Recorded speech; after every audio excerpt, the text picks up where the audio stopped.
Hi guys, Kerala's first infused chicken കിട്ടും എന്നറിഞ്ഞിട്ട് നമ്മളിത് ഇവിടെ വന്നേക്കാണ് കേട്ടോ. ഇതാണ് സാധനം. ഇതെവിടെ നിന്നാണ് കഴിച്ചതെന്നൊക്കെ പറയാം കേട്ടോ. റേറ്റും പറയാവേ, വെയിറ്റ് ചെയ്യുക കേട്ടോ. അതിന് മുമ്പ് എൻ്റെ ചാനൽ ആദ്യമായിട്ട് കാണുവാണെങ്കിൽ സബ്സ്ക്രൈബ് ചെയ്യാൻ മറക്കണ്ടേ. ഇത് കൂട്ട് വീഡിയോസൊക്കെ ഇനി നമുക്ക് കാണണ്ടേ.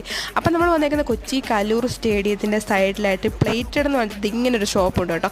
അടിപൊളിയാണ്. അങ്ങനെ പ്ലേറ്റഡിൽ കയറി പ്ലേറ്റിൻ്റെ മുമ്പിൽ വെയിറ്റ് ചെയ്തിരിക്കുകയാണ് നമ്മുടെ ഇൻഫ്യൂസ്ഡ് ചിക്കൻ വരാൻ വേണ്ടി. അതായത് ചില്ലി മഗ്രബി ആണ് നമ്മൾ ഓർഡർ ചെയ്തിരിക്കുന്നത് ഫുൾ. അപ്പോൾ അത് ദേ വന്നിട്ടുണ്ട് കേട്ടോ. മസാലയ്ക്കാണ് ഭയങ്കര ടേസ്റ്റാണ്. ജ്യൂസി ചിക്കൻ, അതിൻ്റെ കൂടെ റുമാലി റൊട്ടി, പിന്നെ സൈഡ് ഐറ്റംസ് ഒക്കെ വന്നു. പിന്നെ വന്നത് ഈ ഐറ്റമാണ്. ദേ കിടന്ന് ഉരുക്കിക്കൊണ്ടിരിക്കുന്ന ഈ ചിക്കനാണ് നമുക്ക് ഈ മസാല കൂട്ടി മുക്കി കഴിക്കേണ്ടത്. അങ്ങനെ നമ്മൾ അതൊക്കെ കഴിഞ്ഞിട്ട് ഓരോ പീസായിട്ട് മുക്കി കഴിച്ച് സൈഡൊക്കെ വെച്ച് കഴിക്കുകയാണ് കേട്ടോ. ഭയങ്കര ടേസ്റ്റാണ്. അപ്പോൾ റുമാൽ റൊട്ടി തികഞ്ഞിട്ട് ഞങ്ങൾ ബണ്ണും കൂടെ വാങ്ങിച്ച് കഴിച്ച് കഴിച്ചു. പിന്നെ ഭയങ്കര വൃത്തിയായിട്ട് തോന്നിയത് ഈ ഒരു ലൈം ജ്യൂസാണ്, പിക്ചറാണ് കിട്ടുന്നത്. ഒരു വലിയ ജാറാണ് ഉദ്ദേശിച്ചത്. അപ്പോൾ ഇതാണ് അവരുടെ മെനു. വീഡിയോ ഇഷ്ടപ്പെട്ട കമൻറ്റ് ചെയ്യാൻ വേണ്ടി മറക്കല്ല. അത്രയേ ഉള്ളൂ. Thank you. Hi guys.